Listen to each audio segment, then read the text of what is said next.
traders, FX Pip Collector here. Today is Monday, December 2nd. This is my recap of the top videos of the day. And the pound US dollar came in number 3 today, so we're going to do a quick recap on the 1 hour time frame. If you didn't see my full top down analysis on the pound dollar from this morning, make sure you check out the video linked at the end of this video over here. But also don't forget to check out my website, fxpipcollector.com, if you would like to get access to my swing trade setups, my daily members only live streams on Zoom, and my 34 video trading course all included for only $30 per month.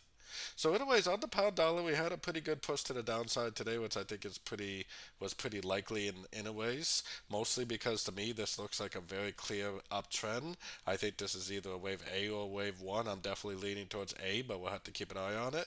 This move down that we're currently getting, I think is going to end up being a crutch into this move up. We're probably now in a wave B or a wave two, which will probably go down to maybe the 60 or the 78% Fibonacci retracement before we get another push up for a wave C, which if it is a wave C, it would probably just go to one of these fibs and turn back down, or possibly a wave 3, which would maybe be a very big push to the upside.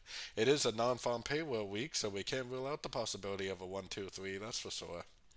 So anyways, don't forget to join my free Discord group, which is linked over here in the corner, and as always, thank you and happy trading.